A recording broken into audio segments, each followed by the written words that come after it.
mbere niwe yatumye niyumvira yuko dushobora kugira igiterwa cyo mukamazi c'amavoka kubera yaranyeretse ndabona yuko bishoboka.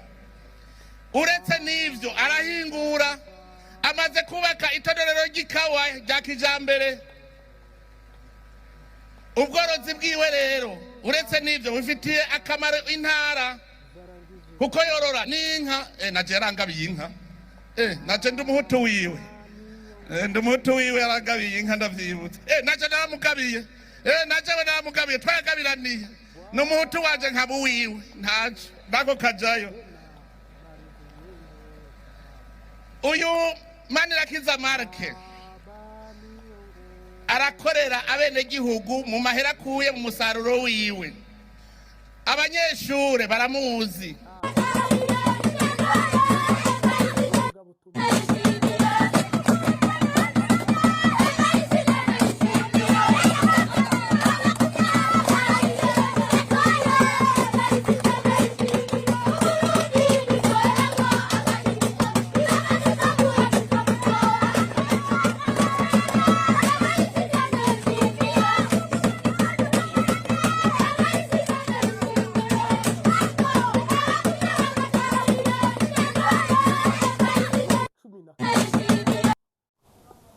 Kubogozwa, gutembagazwa, kwirukanwa.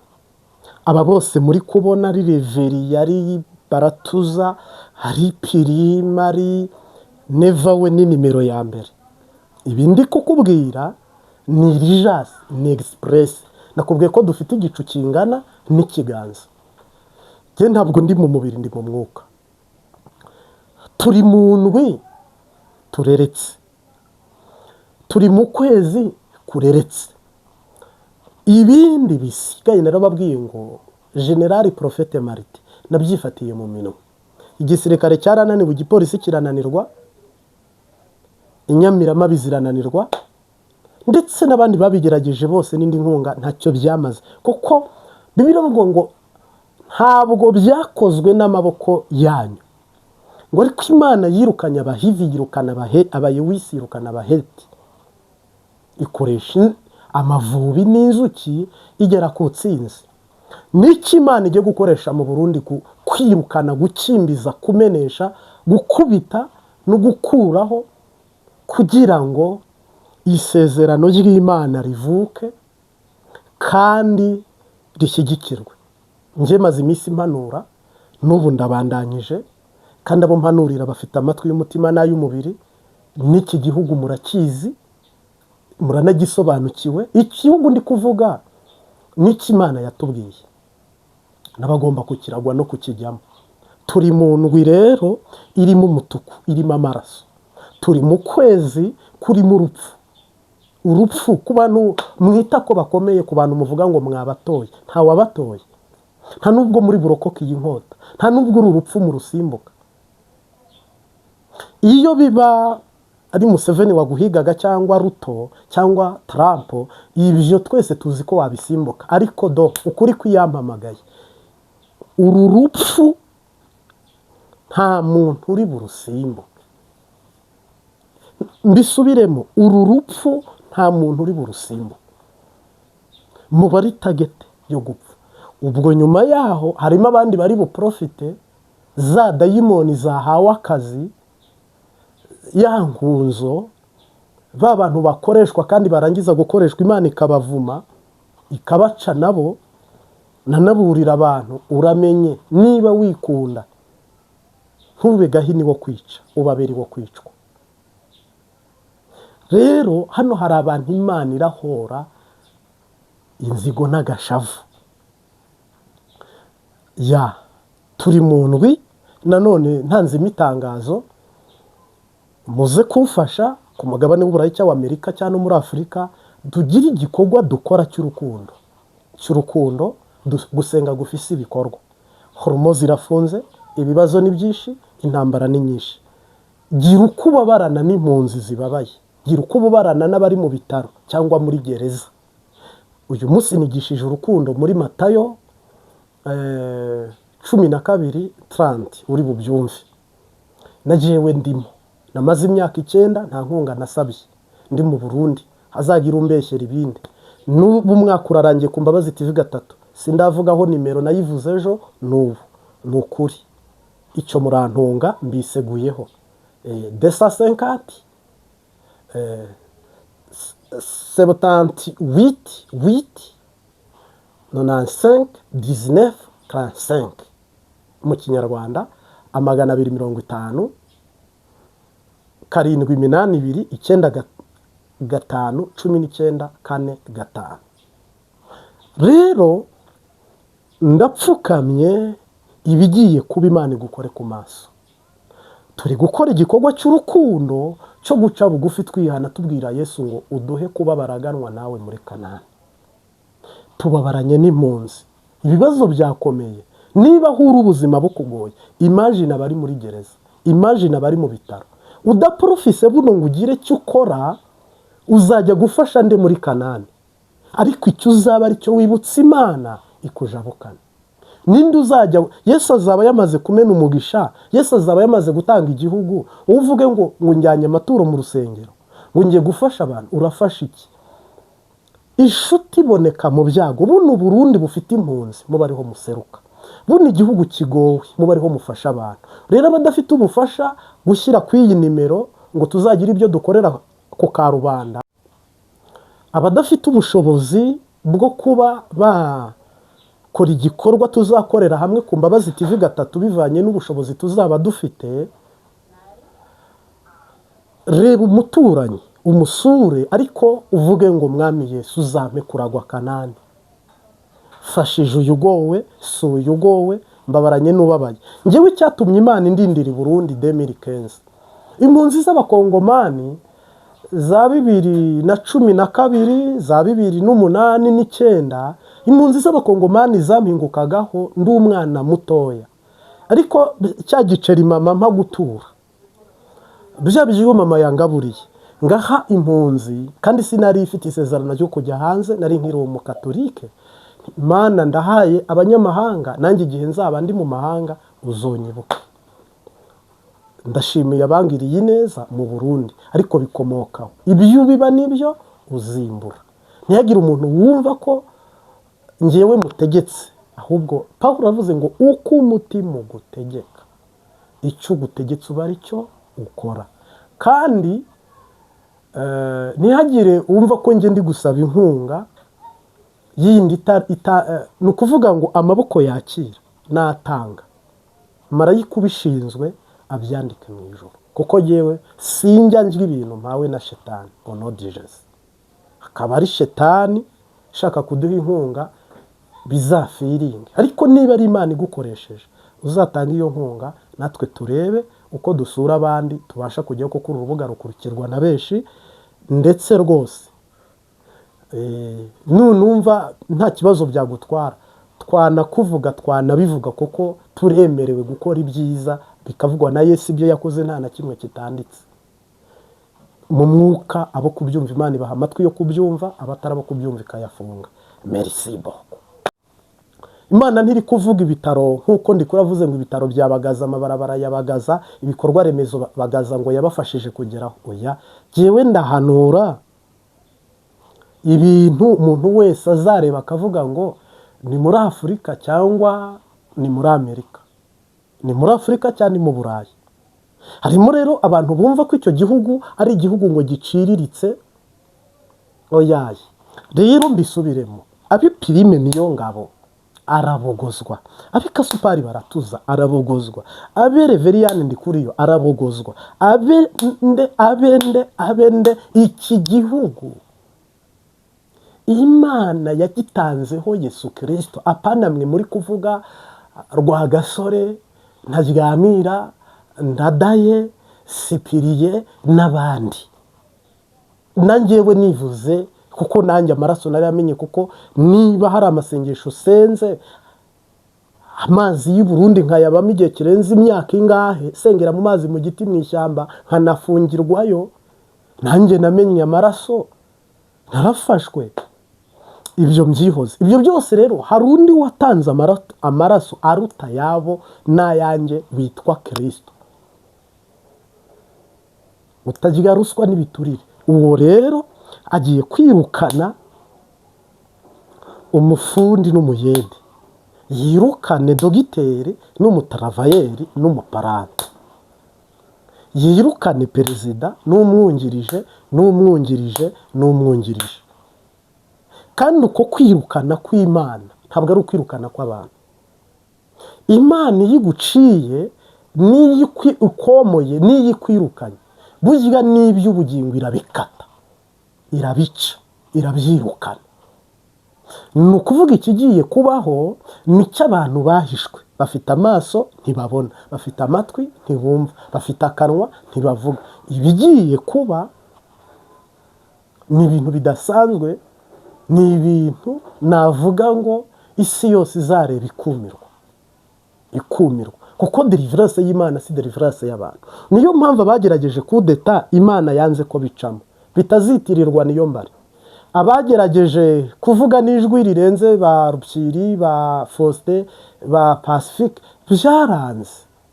Nose no kuvuga ko aba bantu bidakunda, ndetse n'ibindi bihugu byisuganyije mu buryo bwo gufunga Uburundi bukajya mu buryo bw'ubukene, naho byaranze. Rero ikigiye gukorwa ni igiki? Imana igiye yo gukora nk'Imana, yirukana, ikubita isenye isangangure. Rero impamvu ndi kubwira abantu ngo ni muhunge, munyaga amagara yanyu, nuko twamaze kugera mu gacu kangana n'ikiganza. N'impamvu Imana yambwiye ngo mukore igikorwa cy'urukundo. Iyi Kanani mugiye kuragwa n'abana banyu n'imiryango yanyu, Imana izaguhe kuragwa kino gihugu. Njye sinjye ugitanga, sinanjye uzakigezamo abakigiyemo, ariko ndapfukamye nawe upfuka mu bisabe, izaguhe kukibamo. Kandi ntizaguhe kukibamo ipfubyi mwihangane, ariko ntuzakibemo uri ipfubyi biturutse ku bugaba bwawe. Imana idutabare. Nongeye gutera akamu rero, turifuza gusura impunzi muri uyu mwaka, tugakora igikorwa cy'urukundo cyo gusenga mu buryo bw'imirimo myiza. Imahama tukaba twajyayo bivanye n'ubushobozi, cyangwa n'undi muntu wari wese ugowe, cyangwa no ku bitaro naka, cyangwa no kuri gereza naka. Tubikorera kuri kamera, ntabwo tubikorera n'wababo, oya ni kuri kamera. Kugira ngo ntabwo mvuze kuri kamera ko nitubikora ngo uku ni gukora uku ni kumenye, oya ni kumugaragaro. Noneho rero ibyo ni umuntu wakifuza kwifatikanya n'Imbabazi TV gatatu, umuryango mugari urenze 40,000. Abari mu Buraya, bari muri Amerika, bari muri Afurika, nimero narazivuze n'ubu ngiye kuzivuga. 250 88 95 19 35 07 250 782 95 19 45. Ni ukuvuga ngo marayika igikorwa kimuzanye cyo kwimika no kwimura. Harimo abantu bagishaka, harimo n'abatagishaka, ntimubyirengagize, no comment.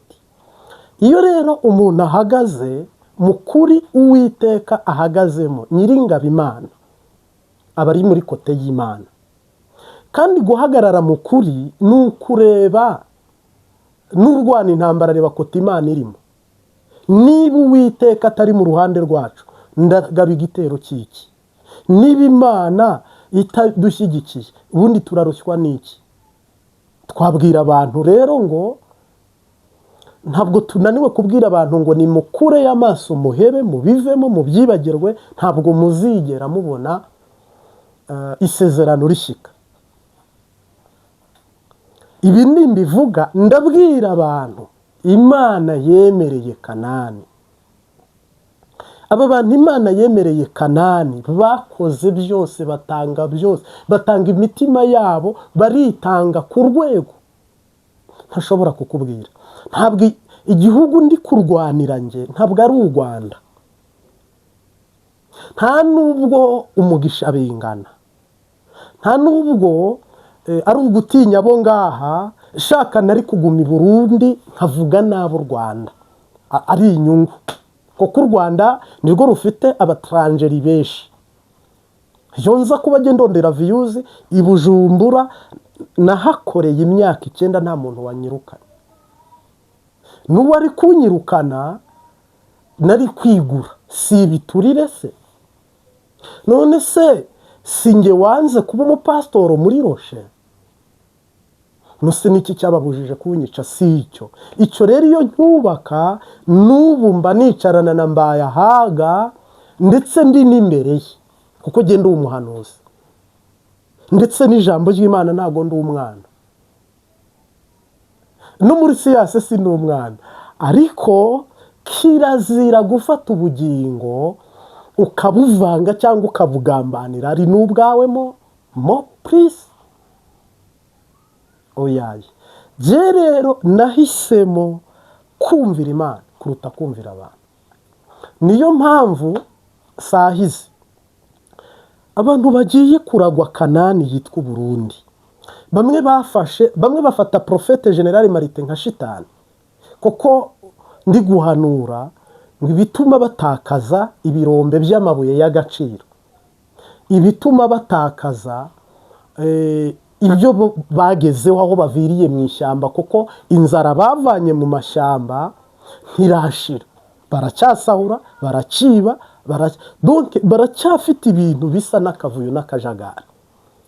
Kuko uyu nguyu uri kuvuga ngo uri umuhutu, nanjye ndi umuhutu, namuhaye inka, ndi umuhutu we, nawe ampa inka, nawe ni umuhutu wanjye, ubundi ibyo bintu ntabwo bikenewe.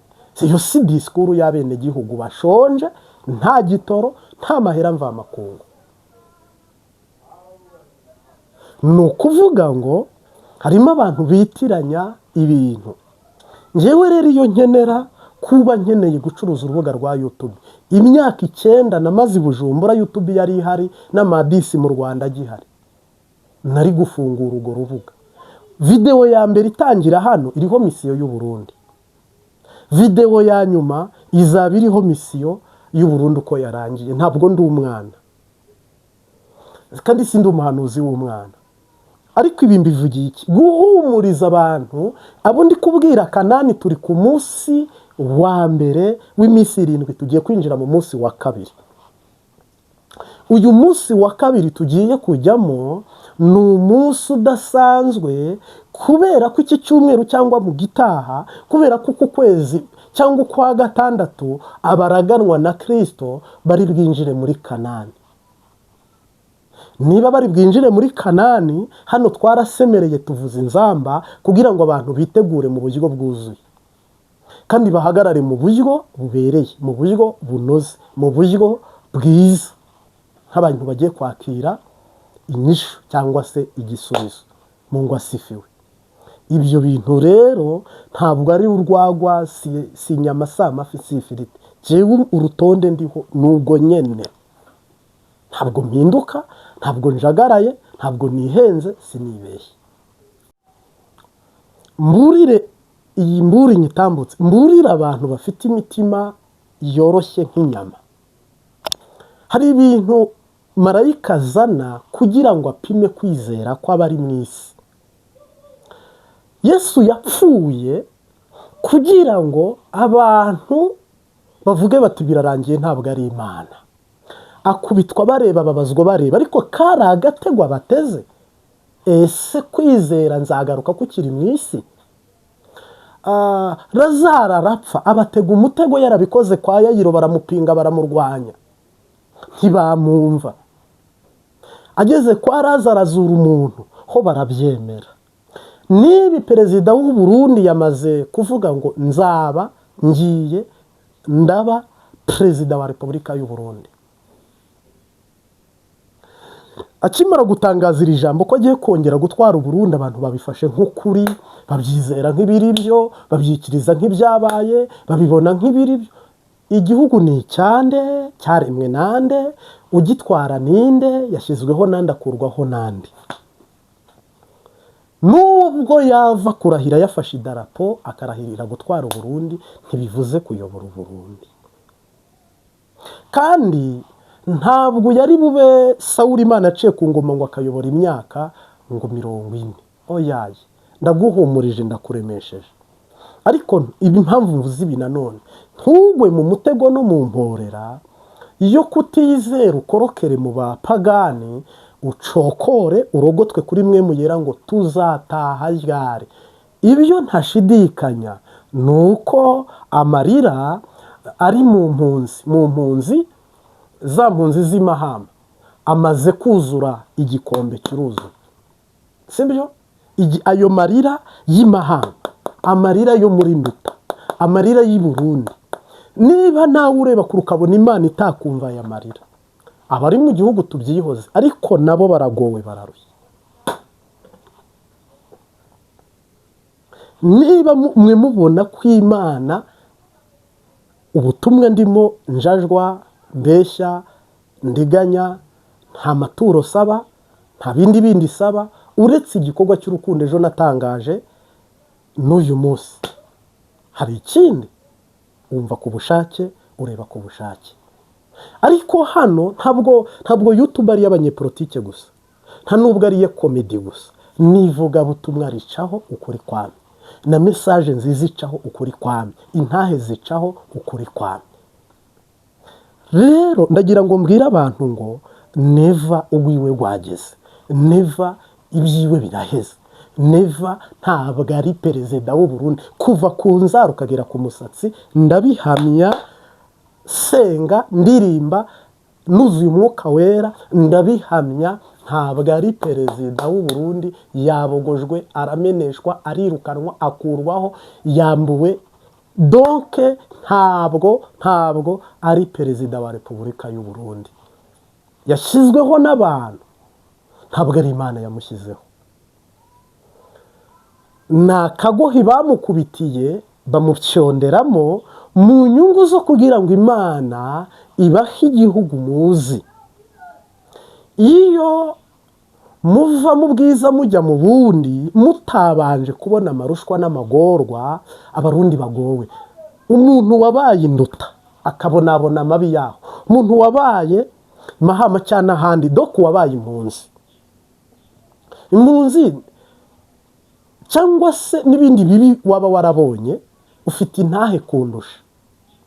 Iki gihugu uzaba ukizi, uzaba uri umutangabuhamya, uzaba uri umuntu ushobora guhagarara imbere abana akavuga ngo muri 2026 ubwo Imana yasohozaga isezerano, hari umuhanuzi numvise rimwe cyangwa kabiri cyangwa gatatu, witwaga General Prophete Marite, cyangwa n'ubu ariho ndamwumva. Imana urebye uko igihugu cyari kimeze, amabarabara, ibijyanye n'urudandaza n'ibindi politiki yari iriho n'imikorere. 2040 Imana yaramaze kwimika Dawidi, uzaba umugabo, uzashinga intahe yo guhamya neza ibyo wiboneye mu bibazo n'ibyo ubonye mu bisubizo. Difference ntabwo rero Imana iri guhanura nyakatsi, Imana ntiri kuvuga amabarabara amwe ni ukuvuga ngo muri Mariko 12:30, ukundisha Uwiteka Imana yawe umutima wawe wose n'ubugingo bwawe bwose n'ubwenge bwawe bwose. Umutima wawe, ubugingo bwawe n'umubiri wawe byose bikunde Uwiteka Imana yawe. Tugiye gupima rero urukundo, tugiye kureba urukundo, tugiye kureba ko abantu bakunda bubahiriza iri tegeko Yesu yategetse jewe, wowe, uriya, bariya, twese. Kuko n'iryo tegeko ni itegeko nyine. Urumva Yesu hari ibintu adusaba ukabikora ubishaka cyangwa ubigomba mu nyungu zo kugira ngo igitsibu kironke. Mugabe bibyo ni itegeko yashinze. Gukundisha Uwiteka Imana yawe umutima wawe wose n'ubugingo bwawe bwose n'ubwenge bwawe bwose. Yesu Kristo mwibuke yavuze ubutumwa i Galilaya, i Yudaya n'i Samariya. ariko cyane i Galilaya mu bapagani yarahakundaga. Nyuma rero ngo aza kugaruka i Samariya gusezera ba Lazaro, ba Mariya na ba Marita nk'inshuti yakundaga, kuko yari yerekeje gusubira mu ijuru. Mungu asifiwe. Yesu yari afite inshuti nk'uko nawe ufite inshuti, ariko yari afite inshuti z'indani z'inkoramutima, aribo bana b'inkuba, akagira n'abantu basanzwe, kuko wibuke ko yari afite ibihumbi 70 bimukurikiye bimuri inyuma, akagira abayoboke 70 yizeye. Muri 70 ararobanura asigazamo 12, 12 ararobanura asigazamo 11, 11 ararobanura hasigaramo Petero, ngo wabaga mu gituza ciwe. Bigaragara ko yakundaga nawe yakundwaga. Noneho rero arangije baramubaza ati itegeko ni irihe twagenderaho riruta yandi? Ababwiriri. None itegeko riruta yandi, ese wowe uraryubahiriza? Ese wararyubahirije? Ese uranarizi? Ese uranaryemera? Ese uranarikunda? Nicyo kiyago tugiye kugirana mu minota mikeya, nk'uko bisanzwe. Geni General Prophete Martin Imbabazi TV 3 mu gice cya kabiri kivuga butumwa. Ndakengurutse, ndaguhaye ikaze mu izina ry'umwami wacu Yesu Kristo. Abantu badafite umutima ntabwo bashobora gukunda Uwiteka, kuko harimo no mu Kirundi umurundi yarayamaze aravuga ngo umengo nta mutima afise. No mu Kinyarwanda nuko wagira ngo nta mutima afite. Mbere na mbere umuntu akwiye kuba afite umutima, umutima w'urukundo, umutima w'impuhwe, umutima uturuka ku Mana. Kabiri, agomba kuba afite ubwenge. Harimo abantu bitwa ibijuju, ibigaba, ibipinga. Ntabwo ushobora gukunda ngo iri tegeko ntushaka kurushyira mu bikorwa iby'iri tegeko udafite urukundo, udafite umutima. Noneho uyu mubiri hari ibintu tubamo urarikira, wifuza, bigutwara. Bibiliya ivuga ko ibyo byose tubirengera, ariko uyu mubiri ugahinduka ingoro, nawe ukategekwa, ukaba waburijwe kubahiriza icyagezwe Imana yategetse, kuwukundisha Uwiteka Imana yawe azedi. Urantahura? Niho rero navuga ngo Uwiteka Imana muri Kristo aravuga ngo ukundisha Uwiteka Imana yawe umutima wawe wose. Ubundi umutima wawe ungana uti? Utangurira he ugarukira he? Iyo bapimye uburebure bw'umutima, bapima ibintu umuntu akunda kugeza ubwo yapfa, cyangwa kugeza ubwo yabizira, cyangwa se bikamugiraho ingaruka. Donc babara umuntu arakunda kuva hehe kugera hehe.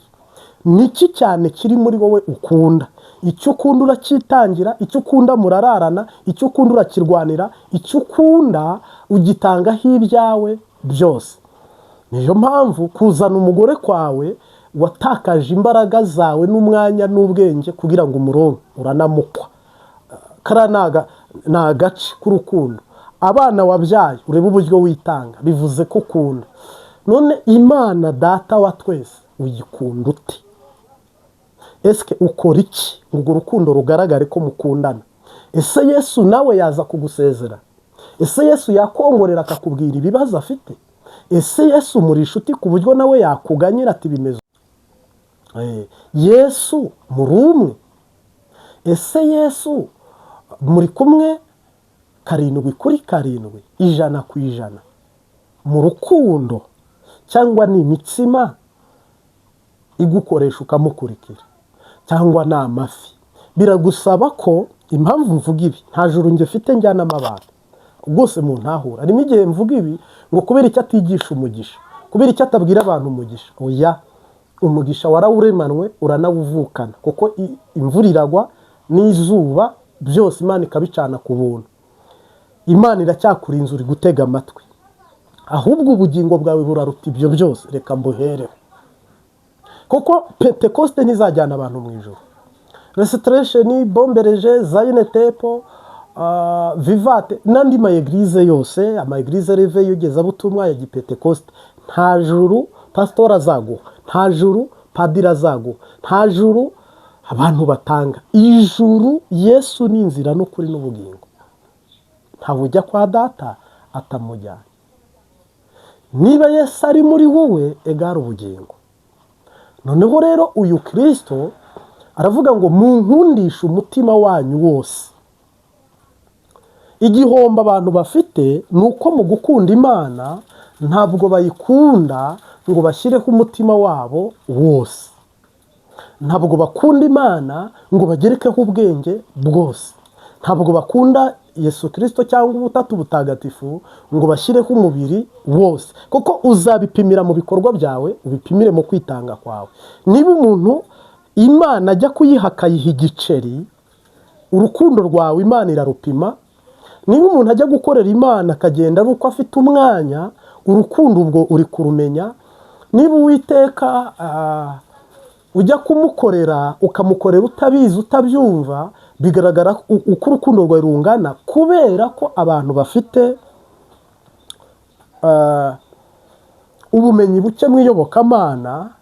Turi mu kigare, turi mu kivunga, turi mu kajagari. Koko umuntu yiga siyansi imyaka hafi igera nko muri 30 yiga siyansi, akabiha umwanya, amakaye akamira menshi cyane.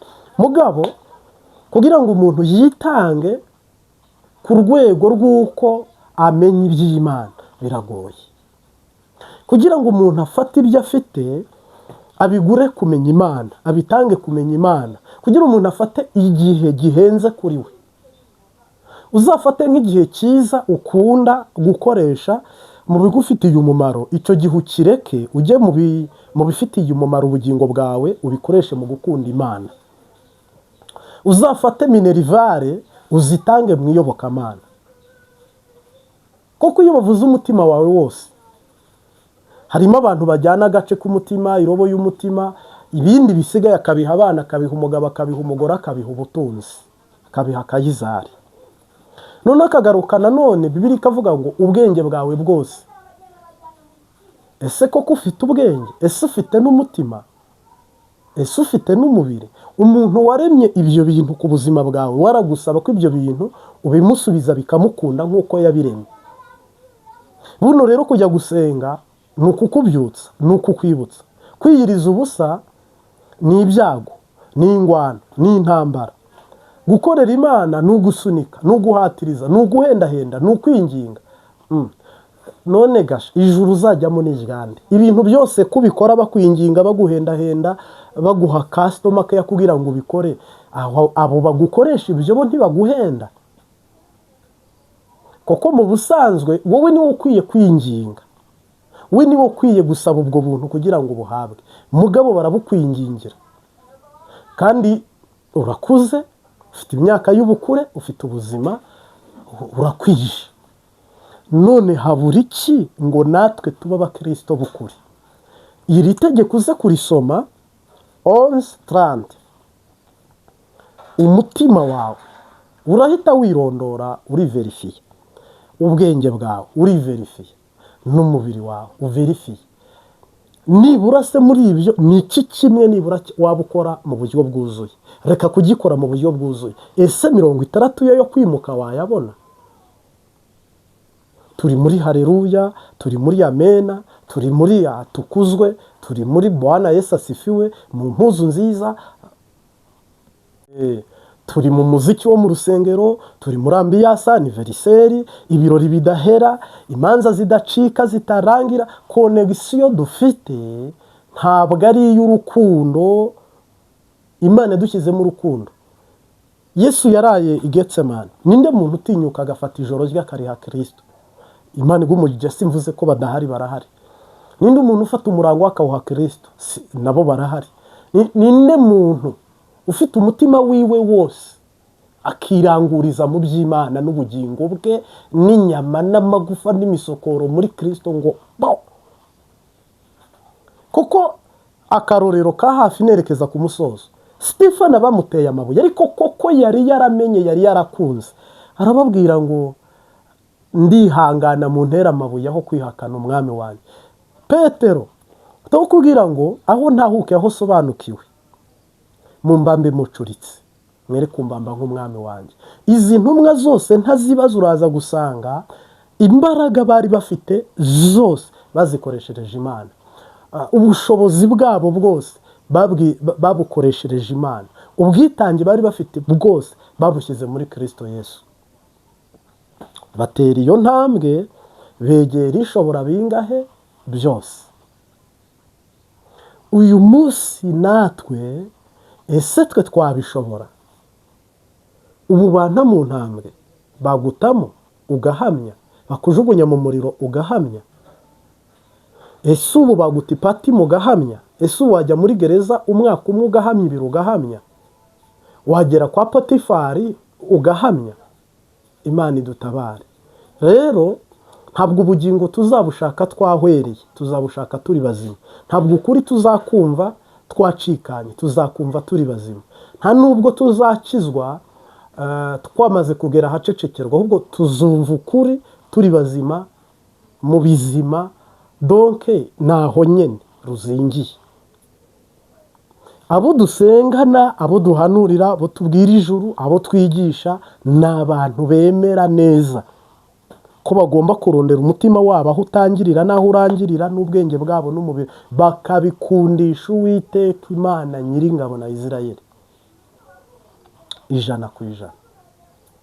Mungu asifiwe. 100%.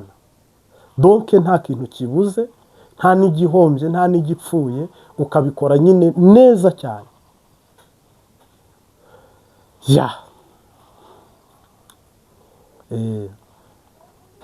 Umuririmbyi w'Ikirundi yaravuze ngo hariho bamwe bazinjira mwijuriyo, babona ibyiza babikiwe, uzobayo genzobayo. Bazabona umwami w'ubwiza, atamubabaro ukiriho, bame banezeranwe nawe, uzobayo genzobayo.